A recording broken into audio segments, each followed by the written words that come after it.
Ladies and gentlemen, welcome back. Today I received a message from Grian when I woke up, and it said, basically, hey, might want to record when you log on to Hermitcraft, which usually means we've been pranked. So we may have been pranked by Grian, not exactly sure, but that's what I'm anticipating. So we're going to log on to Hermitcraft, see what is going on, see what the damage is, see if anything has changed. I'm not exactly sure where I logged off at. Probably in the boardroom. Yeah, in the boardroom. Okay, so looking around here, don't see anything in the immediate vicinity. So let's head upwards to the surface here, and we'll see what's going on.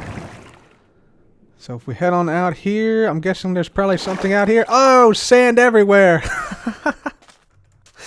Nice, nice. Sand everywhere. Sand everywhere. Sahara is coming, they say. I see. I see. Well, I mean, if that's true, if Sahara is coming, desertification is coming to Hermitcraft, apparently. Yeah. That is interesting. That is interesting. A lot of sand everywhere.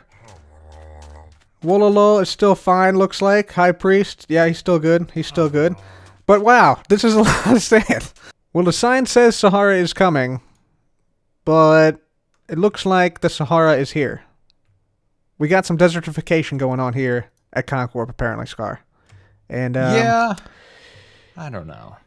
Yeah, I think it's kind of low effort, honestly. I gotta say, it feels like that they have shot themselves in the foot with this prank. Let's analyze this prank, okay? Let's dive deep into this prank. Indulge me. Okay. First of all, the sign, right? Yes. Sahara is coming. Not Sahara is here. Not Sahara is coming. So that means it's not yet here. That means ipso facto, we're top dogs still. That's what they're saying. They're saying they're an upstart. They're brand new. I mean, I respect their hustle. You know, this must be some type of viral marketing campaign for them. Because, you know, they know Con Corp is respectable. They know, you know, we got businesses galore, and they want to be a part of it. They want to be a part of something but bigger than themselves. And that's just Con Corp. That's what Con Corp is.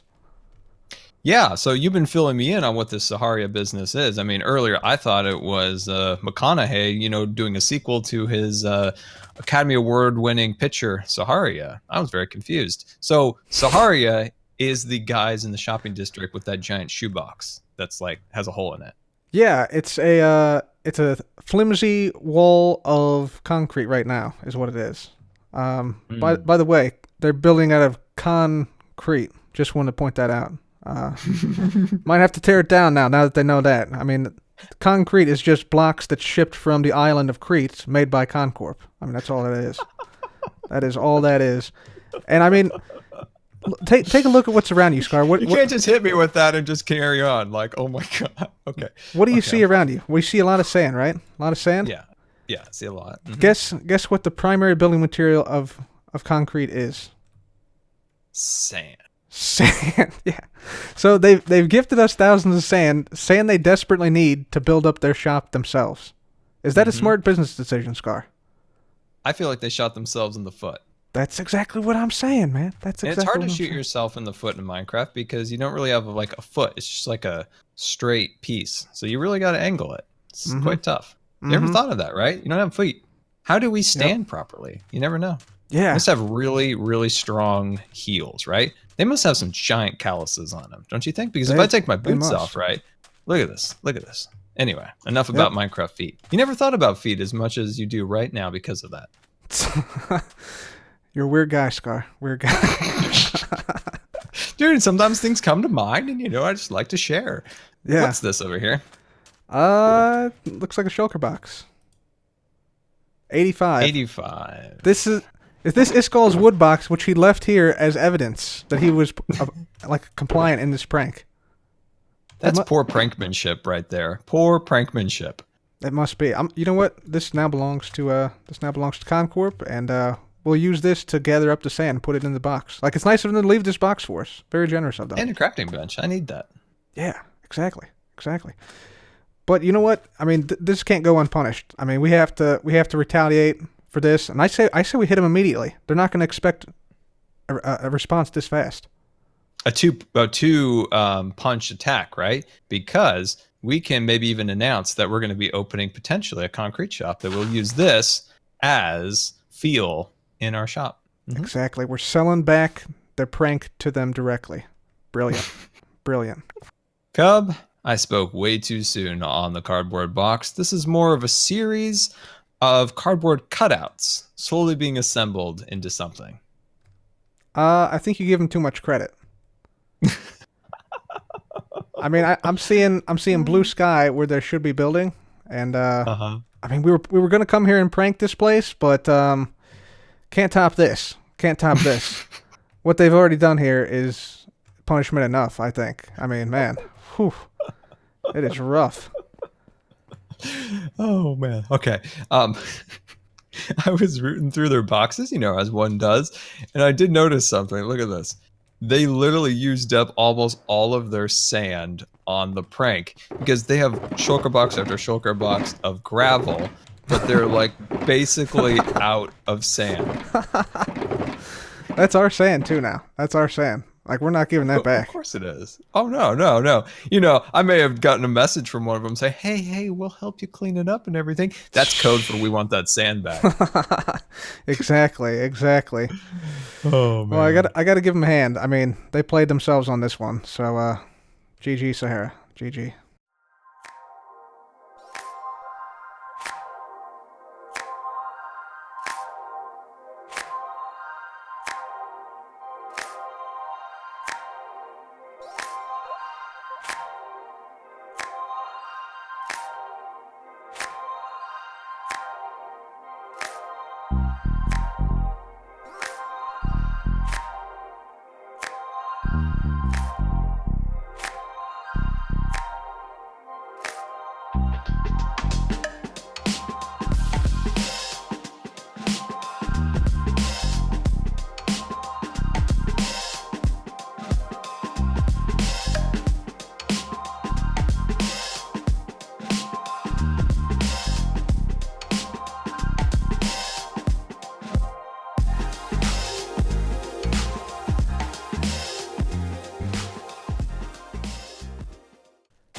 All right, everybody. So we got the whole prank cleaned up now. You can see all the sand has now been removed. And yeah, we also have some grass, which is now growing back here because all that sand actually killed all the grass in this region. So yeah, the grass is starting to spread back to where it was previously. So that's good to see. Anyway, let's go ahead and head on down to the boardroom here because I've added something which a lot of you guys requested in the last episode. I think you guys probably know what this is, but just to be sure, let's just head on down.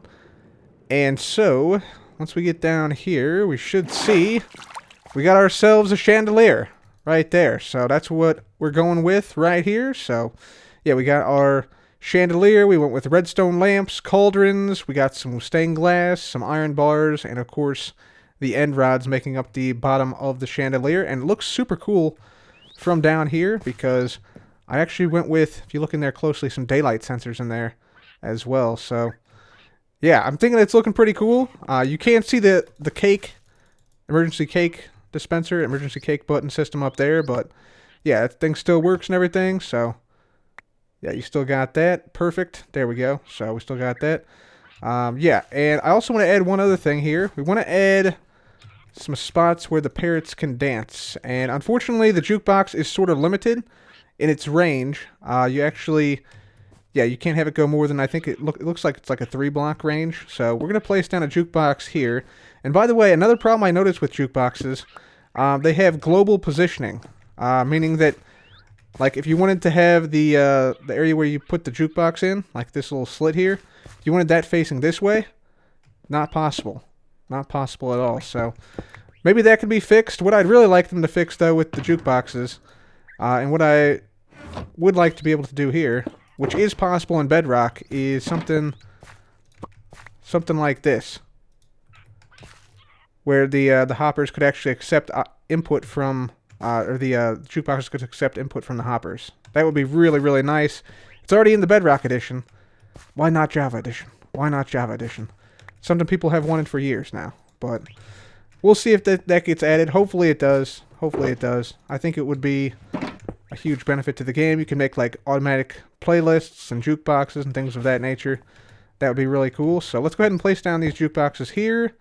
I think we'll place another one here, I believe, is where we need to go. So this one should get those 3. This one should get these 3. And then the same thing on this opposite side. There we go. And here. There we go. Perfect. And looks like one of our birds got moved somehow. Let's see if we can push him back onto the slab. There we go. Perfect. Okay, sweet. So we got the chandelier up. We got this boardroom now complete. I think our work here is done. And now we need to focus on a little bit more of some defensive measures, I think, for this area. So what I'm going to do, I'm going to head on up here. And we're going to work a little bit on defensive measures. So my guess is that Sahara flew in, is what I'm guessing happened. So they probably just flew right over the gate. They probably didn't even have the decency to come and try to see if they could dye the sheep blue. Maybe they did. Maybe they did. But if so, they would have seen the sheep turn back into red before they could get through the gate. So, I think what we need to do, I think we need to increase the security of this gate.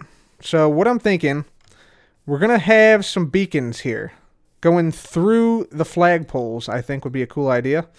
Yeah, that would basically extend the quote-unquote gate all the way up to world height. It would be a lot more intimidating when players approach the gate, and they might think twice about, crossing the gate. Because, any player we find in here, we instantly go after and kill.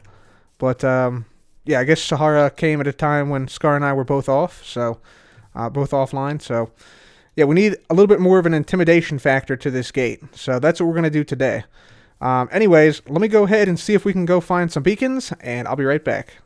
Alright guys, so we're in the shopping district now, and we're looking to buy a couple of beacons. I know Iskall has set up a beacon shop here, which sells some beacons. So here it is, yeah, the beacon. Limited stock. He's got like a giant interpretation of a beacon here, so let's see what he's got. 20 diamonds each? What? Are you kidding me? This little shop selling beacons for 20 diamonds a piece. Are you serious right now? Are you 20 diamonds each? What is this? Backdoor beacons. Backdoor beacons, 5 diamonds each. Now that's more like it. 5 diamonds per beacon. 5 diamonds each. How many beacons are there? There's 8, 9, 10 beacons. That's 50 diamonds in total. Yeah, we're going to buy them out. We're going to buy out whoever this backdoor beacons belong to. I don't know if this is Iskall's or whose this is, but let's just grab some diamonds out of here. Grab this, bada boom. And let's see, we needed 50, I think. So there is 50 right there. So let's just grab all these beacons here, and we're going to buy them out of stock. Because 20 diamonds, oh my gosh. That is just insane. We'll just plop those right in there. Grab this, and actually, you know what? Let's just go ahead and put this back in. Put those in there. We'll put the rest of the diamonds in there as well. There we go. Very good. Okay, beacons acquired. Let's head back to Con Corp.